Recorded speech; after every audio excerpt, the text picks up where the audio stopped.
La nouvelle Ducati Diavel V4 suit les traces de la Diavel 1260. Le changement le plus important est le V4 de la Multistrada, qui obtient plus de puissance avec moins de déplacement. Sinon, le Power Cruiser est toujours une moto posée comme il est écrit dans le livre. Ole et Dietmar ont fait un long tour et décrivent leurs impressions ici. La fiche technique du nouveau Diavel V4 donne déjà une idée de ce à quoi s'attendre lors de la journée de test d'aujourd'hui. À savoir, beaucoup de motos et, espérons-le, encore plus de plaisir de conduite. Lorsque vous vous tenez devant la machine, cette attente est plus que satisfaite. Quel morceau! Ce n'était pas différent avec le Diavel 1260cc et il n'y a pratiquement aucune autre moto qui polarise plus que la Diavel. Soit vous aimez les looks, soit vous les détestez. Le Diavel V4 n'est disponible qu'en une seule version, contrairement au X-Diavel, qui ressemble encore plus à un cruiser, c'est-à-dire avec des repose-pieds loin en avant et une hauteur d'assise plus basse. Le X-Diavel a toujours le V2 et est disponible en 3 variantes à partir de 22 490 €. Le Diavel V4 testé ici, en revanche, a une position assise presque normale et est disponible pour 27 070 € dans les couleurs rouge et noir. Les narines du masque de lampe, l'échappement du lance-roquette à 4 sorties d'échappement et la roue arrière autonome grâce au bras oscillant unilatéral sont frappants. Le moteur V4 est librement visible et le pneu 240 à l'arrière est tout aussi impressionnant que l'ensemble de la machine. Ici, au moins visuellement, il n'est pas renversé, mais bloqué. Nous avions pris par erreur une position assise semblable à celle d'un croiseur. Mais ce n'est pas le cas. Vous vous asseyez droit, avec une position assise décente et pas du tout inconfortable, presque comme sur un vélo nu normal. Cependant, le char allongé fait de longs bras, ce qui vous tire un peu vers l'avant. Le pilote a beaucoup d'espace, nous n'avons pas essayé le confort des passagers car notre machine d'essai avait la housse de siège pilion. Les repose-pieds du passager avant, qui peuvent être étendus très élégamment sous le siège si nécessaire, sont bien résolus. La machine pèse 234 kg prête à conduire et n'est donc pas exactement maniable au pied léger. Une fois en mouvement, il ne se sent plus lourd, mais le Diavel V4 est bien sûr tout sauf une machine d'entrée de gamme. Le nouveau Diavel V4 est techniquement presque entièrement équipé.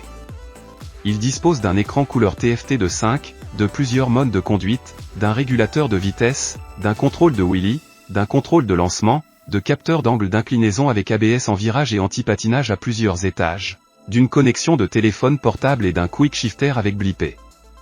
La seule chose qui manque est un train d'atterrissage semi-actif et un système radar, sinon tout est vraiment à bord. Cela s'applique également à l'équipement d'éclairage, qui est bien sûr entièrement conçu en LED.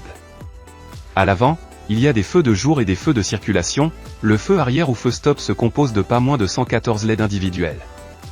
Il y a aussi des indicateurs de feu de circulation LED à l'arrière, qui se réinitialisent automatiquement si vous oubliez de le faire. Le fonctionnement du Diavel V4 est assez simple malgré les nombreuses options de réglage.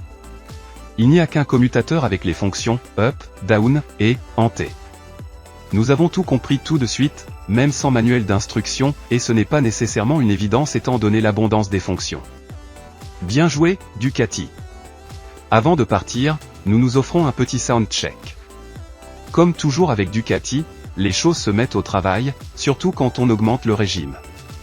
Le son est déterminé par 3 facteurs, le bruit d'admission, le rugissement des gaz d'échappement et le bruit mécanique du moteur, de l'embrayage et de la transmission. La partie principale de ceci est le silencieux arrière du lance-roquette avec ses 4 tuyaux. Cela sonne bien à nos oreilles, agréable et bassi avec un facteur d'émeute décent. Sur la route, la grande surprise, cette machine est beaucoup plus facile à conduire que vous ne le pensez. Ce n'est pas une moto d'entrée de gamme à cause de la puissance et du poids seul, mais elle est vraiment très agréable à conduire. Le moteur est plus cliquetant que, par exemple, le Multistrada V4, mais la combinaison du châssis et de la position assise est beaucoup plus accessible que sur le X-Diavel. Vous gagnez immédiatement confiance dans les capacités de la machine et pouvez balayer les virages d'une manière si sportive que c'est très amusant. Nous n'avons pas besoin de dire grand-chose sur les performances du V4, même pas 3 secondes de 0 à 100 km/h. Des questions? La situation n'est pas différente en ce qui concerne les courants d'air. Performance brutale dans toutes les situations, merveilleux. Les repose-pieds à eux seuls fixent certaines limites à l'angle d'inclinaison, mais tout le reste se sent bien. Étonnamment, le pneu 240 à l'arrière ne fait pas obstacle à ce plaisir de conduite. Bien sûr, la moto ne bascule pas dans le virage aussi naturellement qu'un monstre, mais nous avons quand même été étonnés de voir à quel point le nouveau Diavel est agile. Le choix des pneus pour la Pirelli Diablo Rosso 3 y est certainement pour quelque chose. Refroidir. Il en va de même pour le système de freinage du Diavel V4, monobloc Stilma et double disque d'un diamètre de 330 mm. Faut-il en dire plus? Non, comme prévu, la machine freine parfaitement.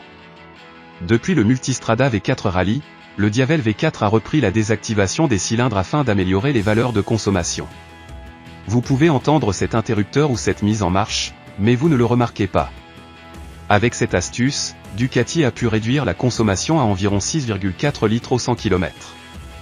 La nouvelle Ducati Diavel est toujours une vraie moto, mais objectivement parlant, elle possède également de nombreux atouts que vous ne pensez pas qu'elle a à première vue. Sportivité, virage, agilité et plaisir de conduite sont à un haut niveau.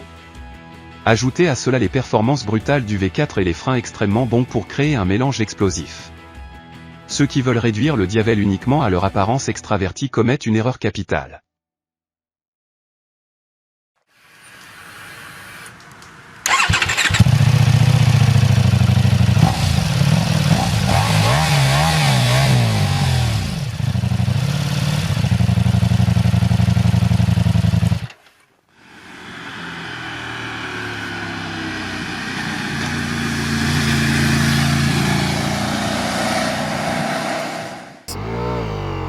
Los geht's.